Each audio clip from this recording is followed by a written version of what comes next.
Is going on, everybody? It's me, Shane. I'm here to give you another Yashahime Princess Half Demons episode review and recap. Today's episode is episode 40. We have gone up to 40 episodes, second season, and it is entitled The Three Princesses Escape. Go back to my notes. There we are. The Three Princesses Escape. It is a milestone, guys, and it really does feel like we're getting close to the end game. I've not looked up how many episodes were going on for the rest of the season or even the rest of the show, honestly. And you can pretty much tell by the ending theme what what may or may not happen. Theme's a really good way of processing what's going on. And I love how they did the intro for this. So before I get down to the nitty and the gritty, please remember to give me a like, comment about this video, comment about my performance, tell me how I'm doing, tell me how you're doing. How are you? You having a good one? I know 2022 is seeming like 2020 part 2, but we're going to get through this. And don't forget to subscribe, trying to get to 200 subscribers. We're going to go straight to the moon. And if you're not new here, do not forget to hit that notification bell. So, let's get into this. If you remember last time, my great ranted and raved over that last episode because I finally got Inuyasha Kagome, or as fans call the shipping, Inukag or Inukago. I prefer Inukag, or maybe it's Kago Inu. Either way it goes. Yeah, Inuyasha and Kagome meeting up with Moroha again. We had such great. I love an anime when we get good parents, when we don't get Shinji's dad and none of that stuff. When we don't get bad parents, we get good parents. It's such a fulfilling moment. And we do get the quick little recap of Sesshomaru, threw that the right arm, got thrown into the well, became Mr. Kirin. Meteor's gonna kill all of humanity, and demons gonna rise. I'm gonna save it, and everybody gonna love me. It feels like there's a hole in this plot, and I'm trying to there's a hole here. Like, you hate humans, but you want to save them so they can all worship you. It has to do with something, right? It's got to be with something. So we keep with the intro that is way too spot on to be a coincidence. I don't even care about that. It's not even English. That person speaking very, very good English. It's just the intro is very spot on for what's going on in the animation and what's going on in this season, to be quite frank. So we are quickly met with Inuyasha telling the girls, all right, let's go to the stomach of my father, obviously their grandfather, because we got to get to it. We got to get in here, right? And before that, Sesshomaru had pointed out, which they all were able to see inside the lake, that Akuru has not chosen you yet, Kirinmaru. Kirinmaru's like, once I kill off the great dog demon clan, I won't have nothing to worry about. He'll choose me. He'll have no choice. I don't think he's thought this plan through, but that's okay. So, Sesshomaru was preparing to battle, and he's very hurt. He's still having his Haku, which his life force is being drained continuously. Jaken and Rin both can tell he's barely able to stand. And Inuyasha tells the girls originally, the Tenseiga and the Tenseiga, ooh, that sweet, sweet Inuyasha lore. It's so delicious that both swords were initially one blade. And remember the altar where they were both on top of? Yeah, initially they were one blade, but allow me to continue. So if you strongly call out to the blade, it'll come to this place. Inuyasha, very cool. Why is Inuyasha so damn cool? He just takes the blade out, flicks that bad boy, goes right into the altar. And he says, Tenseiga, choose its wielder. You have no control over that. So Towa jumps to the altar. He believes in her. Inuyasha's being a good uncle. Like, he believes in her. The other girls, they're cheering her on. And she just has to, believe in it. She's calling the blade in her mind. This is how I imagine most of us would do. Like, when you think of Star Wars with the Jedi calling their lightsabers, it's kind of just you think they just reach out and just, in a general direction. It's like telekinesis, it seems like. But maybe it's kind of a thinking thing. It was like, lightsaber, lightsaber, lightsaber, lightsaber, because she's calling the Tenseiga like that.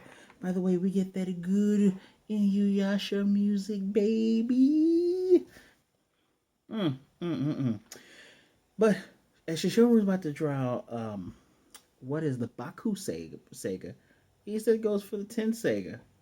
pulls it out, and it's glowing. Even Kirinmaru's like, "You're gonna try to hurt me with a blade that doesn't hurt, that doesn't kill." Meh, meh, meh. Blade goes up to the sky. There's all this big wind and deep blue lightning is hitting the blade, and it's hitting the altar at the same time. That's deep inside of the great dog demon shrine, and all this going on, and the blade is transported straight to where it needs to be, and we see the visage of the great dog demon that most fans like to call Toga. I will not do that. I will not give him a name until they officially give him a name. And we get the howl, and that energy is enough to blow Kirinmaru back. And he's like, "Why must you thwart me again?" It's kind of like a more serious version of Team Rocket's blasting off again. He's just like, "Why do you keep getting in my way?" Gone. And at that point, Sesshomaru, I say faints, but that's what he does. He falls to the side. Now, the sword appears. We get a Yosha moment. We get a Yosha. The sword appears right next to it. And Towa's trying to, she's reaching for the blade and trying to pull it out, but she can't pull this. I realized what motion that was. She can't pull this blade out. And, Kagome reconfirms with Inuyasha that they need both swords to travel through the gate. And, yeah, Blade's just not moving forward. Meanwhile, Takachi and Shippo, they land after multiple jumps. Shippo is born out, and here we go with old Takachio. Takachio is trash talking about, it's high level fox magic, but, you getting all tired and stuff. And I'm sitting here, I even wrote in here, and I'm not going to use the profanity. I even wrote in here, dude, the only thing you can do is turn into a squirrel, a giant squirrel, and then go back to not being a giant squirrel. Don't you talk about Shippo. I know people used to give Shippo a lot of Shippo, but Shippo is cool, alright? Shippo was never, in my opinion, he was never really annoying. He's just a kid. He watched his dad get killed in front of him. I can't remember if it was Naraku that did it, but he watched his dad get killed in front of him. He was dealing with trauma, and he had Inuyasha as a big brother and Kagome as big sister. Never really was fully annoying. He was just there, as a kid, but he had a role to play. But Shippo realizes they're back in the demon village. He's calling out for anybody. And then the twins, Gyoto and Kiyun, they both find him. And just like when they were little kids, if you remember the last panels or the last images from Final Act, because I've actually seen those images, the twin girls used to play with and dote over Shippo because whether he likes it or not, Shippo, you're adorable. You're cute, dude. So, they're, rubbing his cheeks and everything, saying, "Oh, how's the Demon Academy? How's the exams going on? Why don't you introduce us to some cute fox boys?" And even Takashi's kind of like, "Oh, man, they're just kind of playing with him a bit." But then here comes Sango. Mama Sango's coming in like, "Shippo, you find out anything about Inuyasha and Kagome?" Here's the thing I'm trying to wonder. Did even Moroku not know where they were? I thought Moroku had met Moroha. Did he just go back to training and not tell Gyokta to tell his wife about what was going on? There's a lapse. There's some lapse in, information here that is not making a whole lot of sense, because I would have figured, regardless of you being in training, you would have told your daughter to tell your wife. But okay, Moroku, you're still an idiot, but we love you. And easily Takashio is still being annoying because he pushes over Shippo. The Shippo says, "Yeah, I heard about, their daughter Moroha being a big and cool bounty hunter." And he goes, "Well, no, she has a lot of debt, but, Moroha parents are in this Black Pearl." And Song was like, "Cool, it's time for War Council." So, where am I at? And I also wrote down here, is the reason why Shippo is annoying because he's a fox demon, and because Takachio's on because he's a Tanuki? You guys should really look up lore about Tanukis. Tanukis can be mischievous, and there's some other things about them having how do I put the large genital thing, which I'm actually very, very happy they left out of Inuyasha completely. I'm dead serious. Please look that up. Look up lore about Tanukis. But they've done a lot of really cool stuff with them. It just seems like sometimes Tanukis are either mischievous or just useless. Like, no offense to Hachin. He's cool. He does a lot of really good transformations, but it seems like a lot of times he gets super flustered. Like he can't do much. It's kind of weird, but I digress. Pardon me. I digress. So, Kirara comes out of the sky. Again, it's time for War Council. Towa cannot pull his blade out. And I suspect it's because she is not the only main character. It is called Princess Half Demons. Wait. Oh, it's called Princess Half Demon, but they all together in the show were called Yashahime. So I got a feeling I know what's going to go on here. And Moroha tells her, hey, once Sessuna was dead, you had to pull all your energy into the blade, so put your energy in that blade and pull it out. And she starts to do her Dragon Ball power up and tries to pull it out. And Sessuna is coming to the realization that her sister has done a lot to try to get her alive and to bring her back. And she thinks about the pain that she went through with doing that. Because even her hair goes black, which Inuyasha and Kagome like, oh, dang, her hair's going black. That means it takes a lot to pull that blade out. And Setsuna comes in to help pull the blade out. She's doing it, and there's a lot of electricity and a lot of energy. And out of nowhere, it's Moroha. She's like, I'm going to help y'all out. And of course, Towa can feel the energies of both her sister and her cousin. And we get the combining cliche of the trio pulling the blade out. But the blade comes straight up and lands into the hands of Towa, whose hair, I love the transition from black, gray, back to white. Also, the animation in this episode is completely different. It reminds me of whoever animated the new Pokemon Journeys, which I don't know why I don't review those. And who also did not the Digimon the 2020 reboot, but it's along the lines of the smooth animation from the new Pokemon Journeys episodes that come out. It's not at all bad, but it doesn't look like Inuyasha, if that makes sense. Like the lines, there's no deep dark ink lines where they're super sharp. Everything's kind of soft, but it blends together in a very artsy way. It looks really really good, really really good. So whoever did this, you did a good job. I'm not gonna take it away from you. So, um, so now time for me to get out of there. Meanwhile, back at the Tree of Ages, because that's where Jockin and Rin took Sesshomaru. And this time, the scenery for the Tree of Ages, I love how the scenery within this orbital weird subspace. I love how it changes all the time. Remember when Rin was inside and she's all hurt with the silver scales? It's red. When she's all sleepy deepy with the dream butterfly, it's all blue. This time, it is green, and there are trees within the Tree of Ages, and there's a small little. It's not really a river. It can't even. You can call it a creek. Maybe it's a little creek, but it's a little winding path, and he's slowly losing the Haku. And Ren is saying, "I have faith that Towa is going to show up with the Tenseiga. That she has the Tenseiga." And Jock is just like, "Okay." And in my mind, I'm thinking to myself, "Okay, did Ren get residual energy to believe in that from being in the tree for literally 14 damn years? Or is this just like a belief kind of thing?" It could be a belief kind of thing. I mean, who else is the sword going to go to? So I'm going to overlook that one. I did a little Kanye shrug in my notes. Which, I wrote my notes. Anime's doing a really good job of forcing Towa at being the main center of this triangle. Of the triangle, if let's compare it to Legend of Zelda, where it's Link, Zelda, and Ganon as that triangle. Doing their very best to make Towa the Link. Doing so hard, and of course, Link had to go save Princess Zelda, which is Setsuna. So why? Ganon was just a bigger part of this. So why was Moroha? Moroha was like an afterthought until this month and the last part of the last week of last month. It's just kind of weird how it hasn't necessarily been a triangle, but it's been a triangle. It just hasn't been an equilateral one. It's probably been a little bit obtuse, if you understand anything of what I'm saying. Regardless of that, we're back at the village, and they are told they're inside of the Black Pearl, right? Where am I at here? And I also informed them what Kirinmaru is basically trying to kill them. And Sangha was like, all right, it's time to use that. And I'm like, what's that?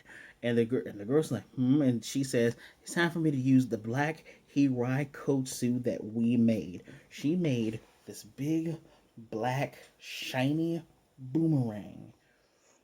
Sanko has not just been filling orders of demon medicine and making little weapons and stuff. She's been training, y'all. She has been waiting for this moment for when my homegirl and her man get back. We finna rough some stuff up, and I popped. I'm not gonna lie. I was like, yes, I popped for this. Mm. He's sweet. You can keep that old one. I got the new. This new hotness.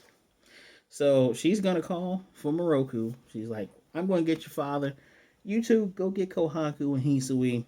Shippo is gonna go to the Mizu Gozu gate, and of course, Takashio asks to be brought along. Shippo's way too nice because he's gonna take Takachio with him. Pardon me. And of course, the twins love Shippo. They tell him bye. Hopefully, he comes back.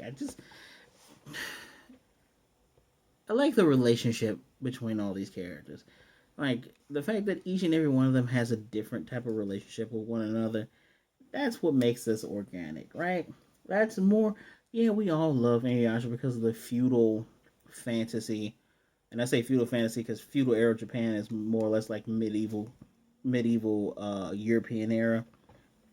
But the feudal fantasy because there's a lot of fantasy elements in it. But we also like the relationship between these characters. At its heart, yeah, it's seems like a shonen anime, but it's kind of a little bit of shojo, right? There's a lot of relationship stuff in here, and it's very much appreciated. Appreciated because it's done correctly. Where am I at? So now we get back to they go back to that same the two faced lake, and I don't know if Inuyasha kind of like tugs on Towa's shoulder or kind of like pats her, but she looks kind of pensive. She looks up at him. He smiles at her. Good Uncle Inuyasha gives her the courage to lift up the lightsaber. I'm sorry, the Tenseiga, and makes a bridge to the other side. And it's time for them to get the heck out of there. The tiny ones make it to this cratered land, and Shippo's like, yeah, because of course his fox magic can only take in places that he remembers and that he's been. So when they first got out of the world between worlds, that is where they ended up, which is interesting because I don't ever remember Shippo being there. I mean, if he was, that's awesome. If he's ever traveled back there before, that's pretty dang cool. Oop, that's my light. So he's been there before. I'm not gonna question it. Out of all of the episodes, the hundreds of episodes, I think it's hundreds of episodes. I'm pretty sure Shippo has probably gone. Excuse me, gone to the Great Dog Demon's grave and have come out with them. So I'm not fact checking that one. One of you can fact check it for me though. So they're at the gate and he actually calls to Gozu and Mezu. He's like, "Hey, we got both blades. Open this thing up." Love how crass he still is. That the Tenseiga leaves Towa's hands. It's in the middle. They open up that gate. Light shimmers through just like that, and they're on the other side. You see Mezu and Gozu.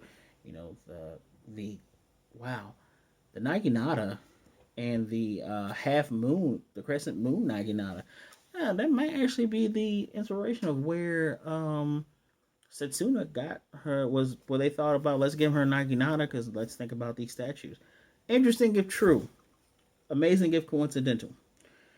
And they're finally out. Like, Kagome's blushing because she's happy that they can finally leave. I love the animation on the redness on the cheeks because you're excited. I love that blushy cheeks can mean more than just teasing or other lewd things. I'm happy that it can mean I'm blushing because we get the heck out of here. So the blade again starts to pull Towa, and they're like, "Okay, it's probably leading to your dad. Didn't you say?" And Inuyasha's like, "Didn't you say he was fighting Kirinmaru? All right, we need to get out of here." So Shippo gets there. And once Shippo gets there, like, "Hey, I finally found you guys." We get a nice little funny moment between him and Inuyasha where literally he's like, "Oh, so you don't care about me? Of course I don't care about you." He cared about him. That's little brother, big brother. And Moroha praises Takachio for keeping the Black Pearl safe even when Kirinmaru was there. And Inuyasha takes it and he's like, "I'm going to destroy this thing. I'm sick of this damn thing." And even Kagome's like, "Hey, your dad's grave is in there." He's like, "I am sick of seeing his grave." I can imagine you are, I can imagine you are. And Moroha goes, "Well, I'll take it." And mom and daddy were like, hmm. Well, you guys were stuck in there for 14 years. There's probably a lot of precious memories in there. And, I'm going to put it with grandmother's rouge, the Inuyasha rouge. So I'm pretty sure grandfather would like that to be close to something that being close to grandma.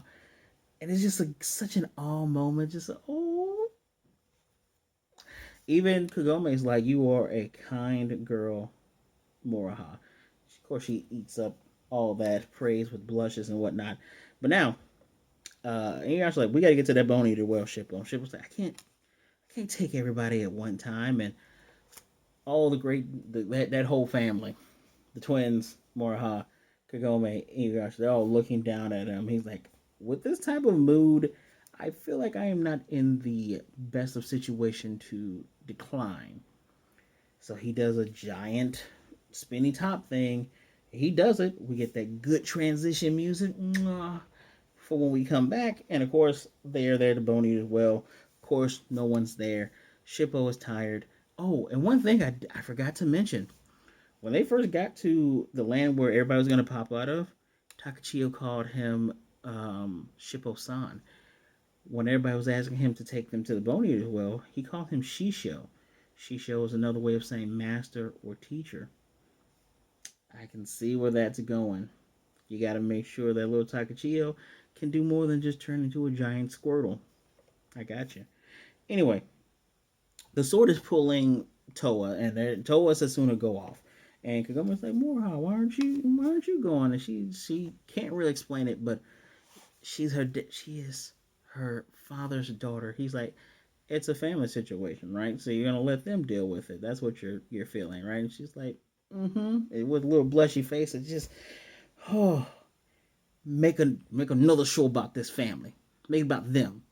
The Sesshomaru, that whole family, they need to go to the modern world for like a year, get them away, and let's just have this family and let them do adventures and cool stuff. Please. Anyway, Shomaru's dying. Shomaru's dying. But the girls come running through. Ren is tearful and crying, and they're like, "Oh, mom, so Sessuna's like, so Zero's curse is gone." She's like, "Yeah, you guys did it." And Jockin, I love Jock. Jock's like, "Y'all can talk later. Lord Sesshomaru is dying. You can get rid of it with the Kyokun root. Gotcha." Sailor Moonblade. That is why I wore this. Let's do it. So she's focusing on draining this energy. And this purple energy starts to leave. Sesshomaru will go into the blade, but it's starting to come over her. And it's starting to hurt. She's like, I can feel the pain and anguish of this energy. And then we get one of the best moments. My God, these dog demon children. They love their kids. I'm sorry, but they love their kids. I don't care how hard Sesshomaru tries to act, because Towa's in pain while trying to pull his energy out. And everybody's like, well, what's going on? Are you okay? And Sesshomaru's like, Towa, stop. And she's like, I am not stopping. He's like, if you don't, you're gonna die. She keeps pulling it out. There's no more purple energy over him, but Sesshomaru's eyes are still black. Now Towa's eyes are black, and Ren and Sessuna are like, Towa? And she falls over. And we get the Ren scream of Towa. I'm not screaming like how she did in there. And that's the episode. I just kind of did a shrug, because I mean, she's Naruto. You're not gonna kill Naruto in Naruto show. But there's some interesting things, because the next episode is called Akuru's Pinwheel. We get who's speaking? We get Susuna's speaking. I really wasn't paying too much attention to what she was saying. I was just kind of looking at the images. We saw Rion, who's tearful. We end up seeing the family that's in the modern era. We get a good look of Sesshomaru's mom as the last image we see. And we know she is more or less, not the fairy woman, but she watches over those who pass over through that jagged road to the next life. So I wonder if she's going to be teasing her son and granddaughter, being like, you all are just dumb. Let me teach you about where half of your power comes from. Because, hey, I didn't just give the great dog demon some. I'm half of you is me. All right, half of me is in you. So, which I'm interested in seeing her. I uh, I genuinely hope that she teased the ever living heck out of Zero once she passed over. I don't care how much at peace she was. I hope she teased her until she left off into that sunset.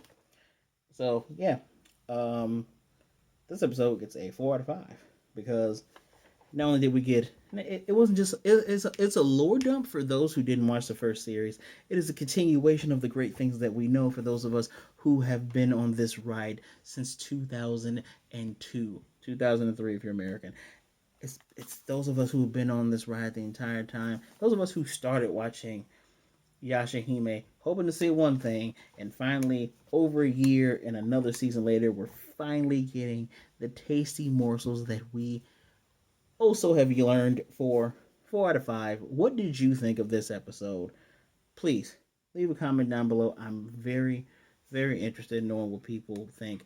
I find it very interesting that people actually like Towa. There's a lot of people that really like Towa. I'm not going to chastise you or talk junk about you. You have your favorites. In the very beginning, I liked Setsuna because she was more like Sesshomaru, but getting to know Moroha more and more, haha, over the course of this show, she's risen through those ranks easily. So I'm genuinely interested. I'm genuinely happy that everybody has their favorites for whatever reason they have. But please, what do you think of this episode? Where do you think we're going? Do you think we are in the end game now? We might be. We might be. 40 episodes. It has gotten good, y'all. So, as always, please don't forget to give me a like.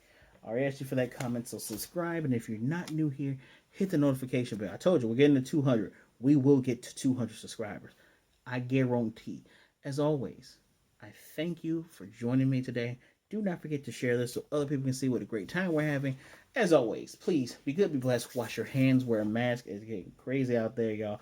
If it's cold where you are, make sure you're bundled up. You don't want to get frostbite. Please be good to yourself, be good to others.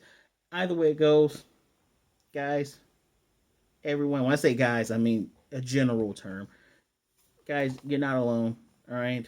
There's always someone out there who believes in you, who loves you, and who needs you, all right? I believe in you just as much as I know you believe in me. So, until next time, I'll be seeing you.